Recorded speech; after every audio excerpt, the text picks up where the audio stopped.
এই সময়ে সুস্থ মানুষ পাওয়া বড় দায়। এর পিছনে বড় একটা কারণ হিসাবে আমরা ধরতে পারি চাষিরা এখন অতিরিক্ত মাত্রায় রাসায়নিক সার এবং কীটনাশক ব্যবহার করে থাকে। রাসায়নিক সার বাদেও যে চাষ করা যায় এই সম্পর্কে আপনাদেরকে আজকে জানানোর চেষ্টা করব। ভার্মি কম্পোজ সার এমন একটি সার জমির উর্বরতা বৃদ্ধি করে এবং গাছের শক্তি বৃদ্ধি করে। তো অনেকে আছে যে এই ভার্মি কম্পোজ সার সম্পর্কে জানেন, আবার অনেকে আছেন যে ভার্মি কম্পোজ সার যে কি সেটাই জানেন না।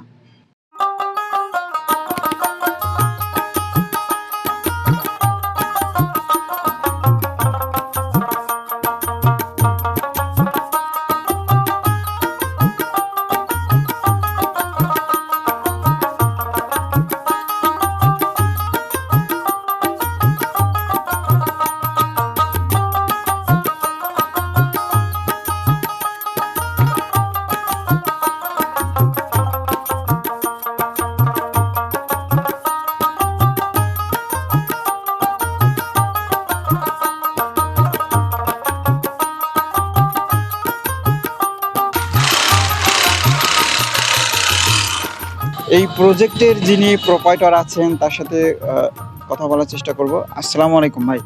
ওয়ালাইকুম আসসালাম ওয়া রাহমাতুল্লাহি ওয়া বারাকাতুহু। তো আপনি কেমন আছেন? আলহামদুলিল্লাহ, আল্লাহ ভালো রাখছে ইনশাআল্লাহ। ভার্মি কম্পোজ সারটার তৈরির আইডিয়াটা কিভাবে পেলেন? ভার্মি কম্পোস্ট সার তৈরির আইডিয়া আমি প্রথমেই বাসা বাড়িতে জৈব সার তৈরি করতাম। তারপরে আমাদের হরিণাকণ্ড উপজেলার কৃষি অফিসের মাধ্যমে আমি ভার্মি কম্পোস্টের একটা প্রদর্শনী পাই। তাতে কয়েকটা শাড়ি পাই আর মোটামুটি কিছু পাই কিছু, তাই দিয়ে আমি মোটামুটি শুরু করি। এখন আমার কারখানায় মোটামুটি 20টা চাক আছে, রিং আর কি, আর অনেকগুলো কিছু হয়ে গেছে।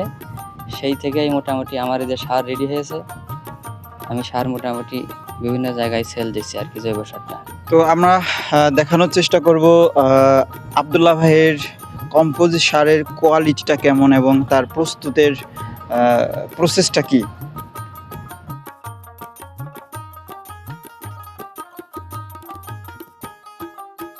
আব্দুল্লাহ ভাইয়ের ভার্মি কম্পোজ সার বিক্রির জন্য প্রস্তুত। হ্যাঁ, এগুলো বিক্রি হয়ে গেছে। গতকালকে একজন এসে মোটামুটি টাকা বায়না করে থয়ে গেছে। তারা মোটামুটি 400 কেজি সার নেবে, তাদের জন্যই সকাল থেকে ভার্মি কম্পোস্ট সার রেডি করলাম আর কি। সারের একটু কোয়ালিটিটা দেখার চেষ্টা করি। হ্যাঁ, আসলে খুবই ঝুরঝুরে এবং কোয়ালিটিফুল। আসসালামু আলাইকুম। ওয়ালাইকুম আসসালাম ভাই। এই যে কম্পোজ সারগুলো নিচ্ছেন এগুলা কি চাষে ব্যবহার করবেন? এটা আগাম, টমেটো, শসা এবং মরিচ চাষের জন্য ব্যবহার করা হবে। আচ্ছা, এই যে কম্পোজ সার আধুনিক চাষের জন্য এত কার্যকারিতা কেন মনে হয়? এটা একটা জৈব সার। এটা হচ্ছে যে রাসায়নিক সারের ব্যবহার করলে জমি দিন দিন ক্ষতিগ্রস্ত হয়, আর জৈব সার যদি ব্যবহার করা হয় জমির উর্বরতা শক্তি ক্রমান্বয়ে বাড়তে থাকে। এই জন্য এই সার ব্যবহার করলে ফসলও যেমন ভালো হয়, খরচও তেমন কম হয়। তো যারা আধুনিক চাষি আছে তাদের উদ্দেশ্যে কি বলবেন? তাদের উদ্দেশ্যে বলবো যে রাসায়নিক সারের ব্যবহার কমায়ে জৈব সারের ব্যবহার বাড়ানোর জন্য, যাতে ফসল উৎপাদন বেশি হয় এবং জমির উর্বরতা শক্তি ধরে রাখা যায় দীর্ঘদিন ধরে। যারা আধুনিক চাষি আছেন তারা তো জৈব সার ব্যবহার করবেনই, এবং যারা আধুনিক চাষ করেন না তাদেরকেও বলবো যে মাটির উর্বরতা বাড়াতে অবশ্যই ভার্মি কম্পোজ সারগুলো বেশি বেশি ব্যবহার করুন, ফলন বেশি পান। তো ঝিনাইদহ জেলার মধ্যে পিওর খাঁটি ভার্মি কম্পোজ সার পেতে অবশ্যই আব্দুল্লাহ ভাইয়ের সাথে যোগাযোগ করবেন। স্ক্রিনে দেওয়া যে নম্বরটি রয়েছে এই নম্বরে আব্দুল্লাহ ভাইয়ের সাথে যোগাযোগ করতে পারবেন। জৈব সার বর্তমান মাটিতে 5% জৈব সার থাকার প্রয়োজন, সেখানে কমিয়ে আমাদের দেশে 1%, কোথাও 1.5%, এভাবে জৈব সারের মাত্রাটা কমে আসছে। যার কারণে রাসায়নিক সারের অতিরিক্ত মাত্রায় ব্যবহার করার কারণে জৈব সারের পার্সেন্ট কমে গেছে মাটিতে। যার কারণে সরকার উদ্যোগ নিয়েছে জৈব সারটা বেশি করে মাটিতে দেওয়ার। তো আমরা এই পাশে একটু দেখার চেষ্টা করি যে জৈব সার কিভাবে তৈরি করতেছেন আব্দুল্লাহ ভাই।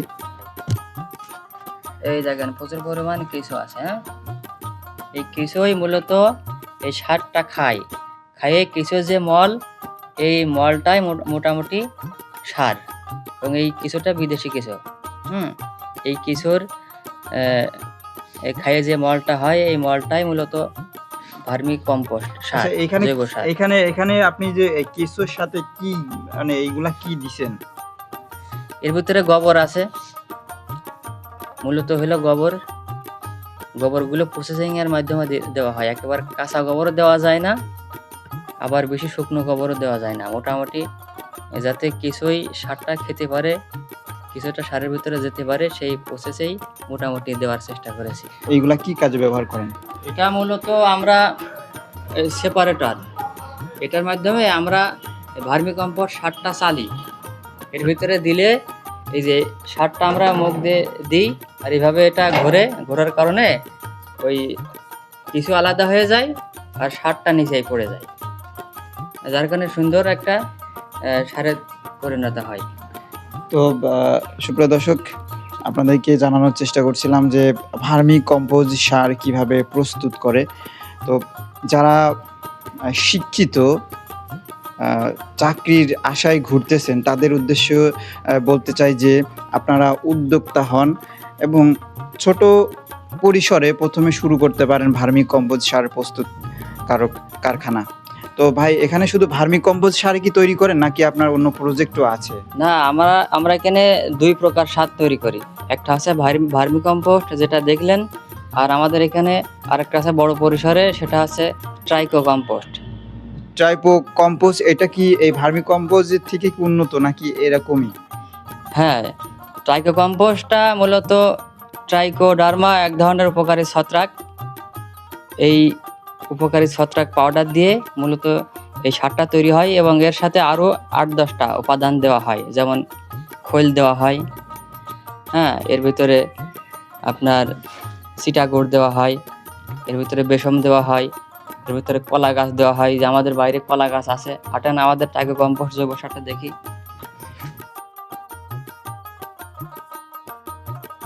এইটা আমাদের ট্রাইকো কম্পোস্ট জৈব সার।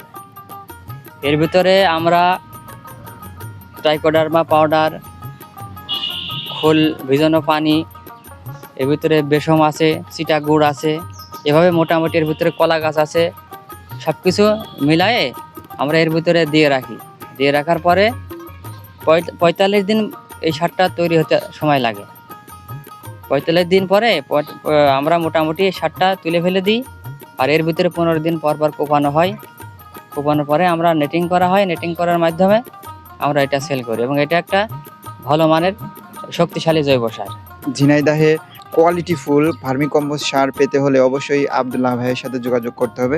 আপনার সাথে কিভাবে যোগাযোগ করবে? আমাদের কারখানার ঠিকানা সার্কিট হাউস থেকে 4 কিলো মতো দূরে আর কি। Circuit house road, circuit house থেকে 4 কিলো দূরে, পারমথুরাপুর বাজারের মেন রোডের সাথেই, পারমথুরাপুর বাজারের হাই স্কুলের সাথেই আমাদের জৈব সার কারখানা।